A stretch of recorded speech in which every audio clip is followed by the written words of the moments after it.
Une catastrophe de cette ampleur est restée gravée dans la mémoire de l'homme, comme le montre l'épopée de Gilgamesh. Le roi d'Uruk veut tout savoir sur le déluge et le secret de la vie éternelle. Mais Utanapishtim le traite d'égoïste et d'incapable. Utanapishtim est un vieil homme sage qui sait donner des leçons. Et après avoir déçu Gilgamesh en lui disant qu'il ne trouverait pas le secret de l'immortalité, il lui demande de ne pas dormir pendant 7 jours et 7 nuits. Gilgamesh échoue lamentablement. Trop fatigué par ses nombreuses épreuves, il ne tarde pas à dormir à point fermé. Tous les jours, la femme d'Utanapishtim dépose un pain frais près de son campement. Le héros ne le remarque même pas. Les restes de pain moisi sont la preuve de son inaptitude. S'il n'est même pas capable de vaincre le sommeil, le petit frère de la mort, comment peut-il prétendre à la vie éternelle? En guise de consolation, le sage lui indique où pousse une herbe qui rendra sa jeunesse au souverain. Après être allé chercher la précieuse herbe de jouvence dans l'océan d'eau douce, le roi s'est étendu pour se reposer. Profitant de son sommeil, un serpent s'approche de sa couche. Il a senti le parfum envoûtant de la plante. Le reptile dérobe l'herbe magique et dès qu'il l'avale, mue et rajeunit. Gilgamesh se retrouve bredouille.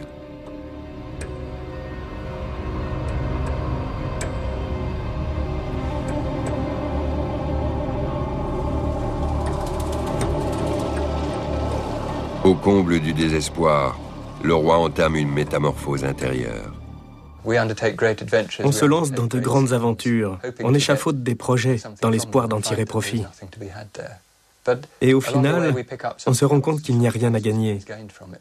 Mais on trouve autre chose. Gilgamesh n'a pas trouvé l'immortalité, mais la sagesse.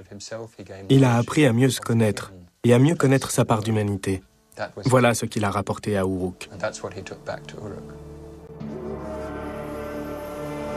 Sur la route qui le ramène à Uruk, Gilgamesh est plongé dans ses pensées.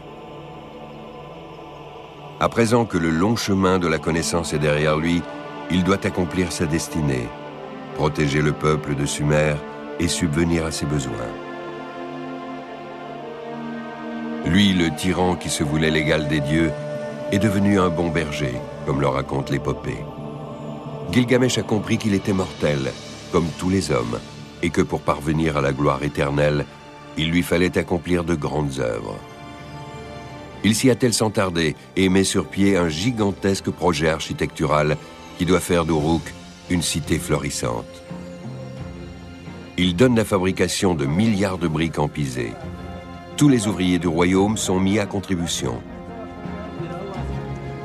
Les bâtiments sont construits avec ce matériau qui a fait la réputation de la Mésopotamie.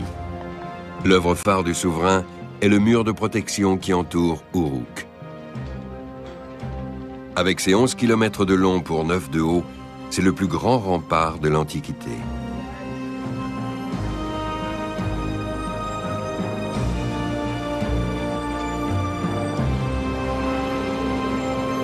« 5000 ans après la construction de la gigantesque muraille, on distingue encore ses fondations érodées. Jusqu'ici, les archéologues n'ont pas pu identifier son architecte. Je dirais que la renommée de Gilgamesh repose sur la construction de cet ouvrage. C'est vraiment le rempart le plus long que l'on connaisse, et sans doute aussi le plus imposant parce qu'il était très structuré. Cela a dû impressionner les gens.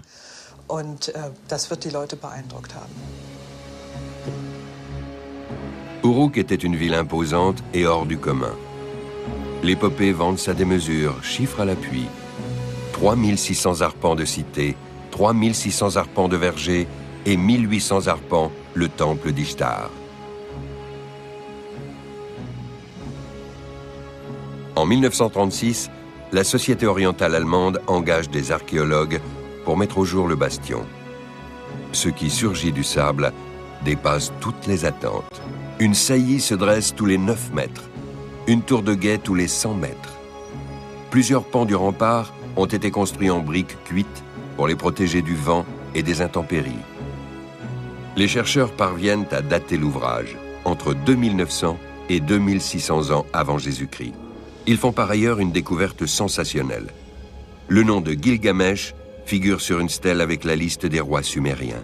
D'après celle-ci, il aurait régné vers 2600 ans avant Jésus-Christ. Il n'est pas exclu que Gilgamesh, l'un des premiers rois d'Uruk, à l'origine de nombreuses légendes, ait bel et bien existé. Nous pensons que c'est possible. Avant la construction du mur d'enceinte, Uruk avait unifié 2 villes distinctes.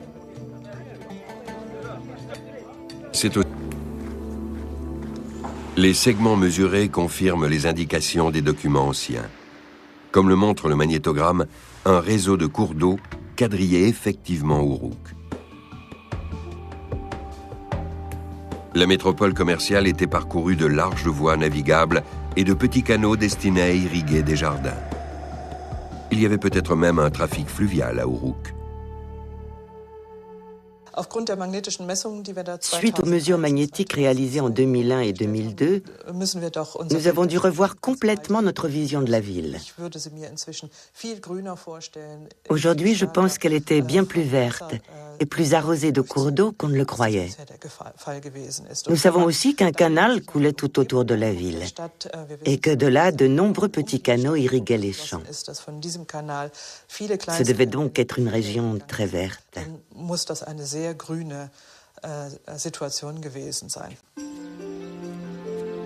D'autres sondages géologiques ont confirmé cette analyse et ont permis en outre d'expliquer la présence de ces étranges monticules. Il s'agit de sédiments qui se sont déposés au fond des canaux au fil des siècles. Leur dureté leur a permis de mieux résister à l'érosion, contrairement au sol arable.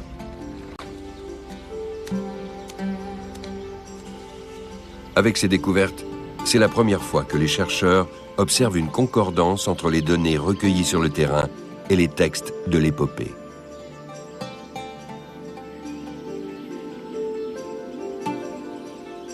Savoir ainsi tirer profit de l'eau témoigne d'une grande ingéniosité et d'une prouesse révolutionnaire pour son époque. Wir haben inzwischen trocken Wüstenboden, quasi eine.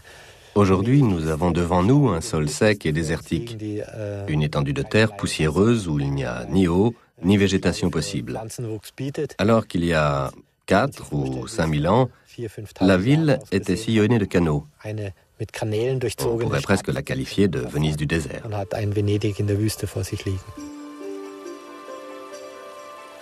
La cité possédait au moins une porte d'eau permettant d'accéder à ces 3 ports. Pour faire venir des marchandises, il fallait passer par ce goulet bien surveillé. À proximité immédiate, les experts ont fait une découverte surprenante.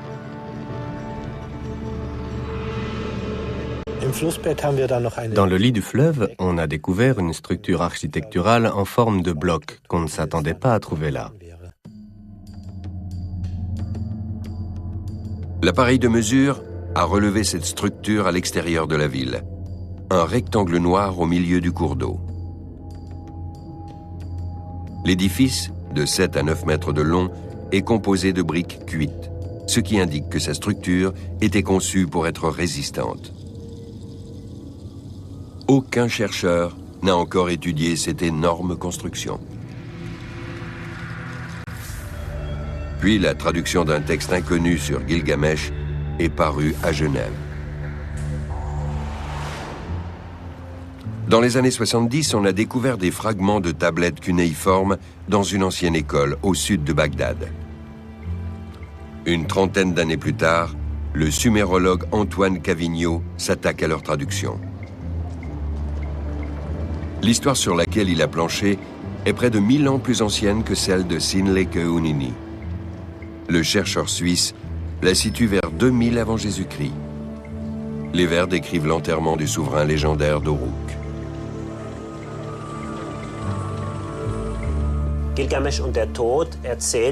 La tablette Gilgamesh et la mort raconte comment Gilgamesh meurt, comment on construit sa tombe au milieu de l'Euphrate et comment on l'enterre avec sa suite.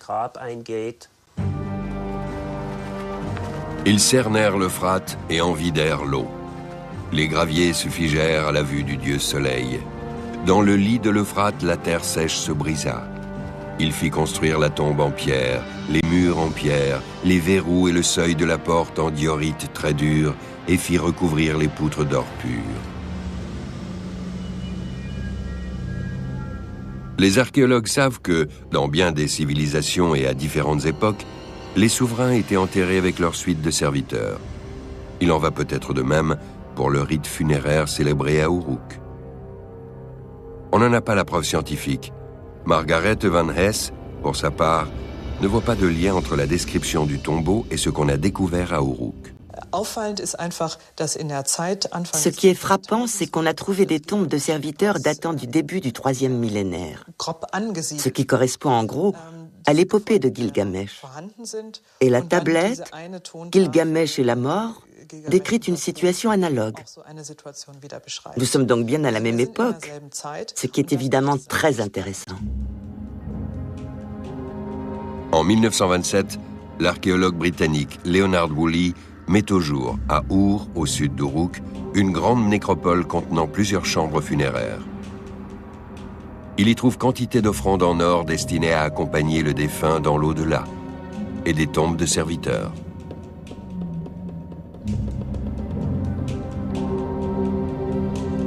Il est clair qu'un monarque a emmené toute sa suite avec lui dans son dernier voyage.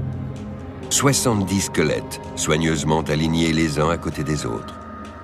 Leur position montre qu'ils n'ont pas subi de violence et qu'ils ont probablement mis fin à leur jour en s'empoisonnant.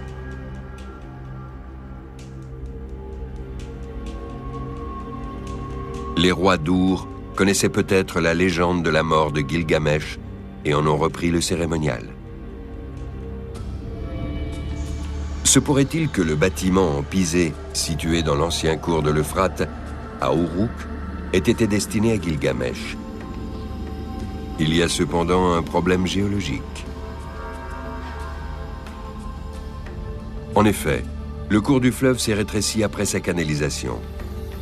Ainsi, à l'origine, l'édifice aurait pu très bien être bâti sur la rive du fleuve, et non pas en son milieu. En fait, on ignore depuis quand il reposait sous l'eau.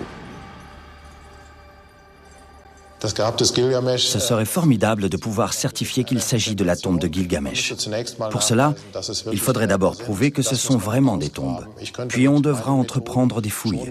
Avec mes méthodes, je pourrais démontrer qu'on a affaire à une structure construite par l'homme. Il y a des gens qui pensent avoir trouvé la tombe de Gilgamesh. C'est une erreur. C'est un peu comme si on cherchait le roi Arthur ou l'arche de Noé sur le mont Ararat. C'est une fausse piste. Tout cela, c'est de la littérature. Il vaut mieux admirer la créativité et l'imagination des anciens plutôt que d'essayer de chercher des reliques. Il faudra entreprendre d'autres fouilles pour répondre aux questions restées en suspens, dont l'énigme du bâtiment en pisé découvert récemment. Des Bédouins gardent la ruine tant que les troubles persistent en Irak.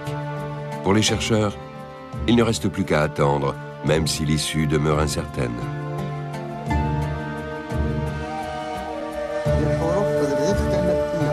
Durant des millénaires, l'épopée de Gilgamesh a servi de modèle pour l'enseignement de l'écriture cunéiforme dans les écoles.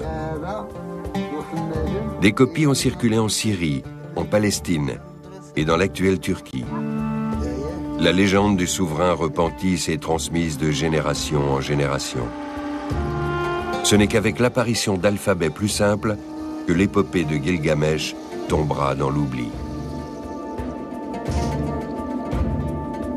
Mais les thèmes qui y sont abordés seront repris plus tard par d'autres œuvres fondatrices comme la Bible, l'Iliade d'Homère ou les contes des 1001 nuits. En tant que roi, Gilgamesh n'est toujours qu'un fantôme. Mais en tant que héros aspirant à la vie éternelle, il est entré à jamais dans la légende.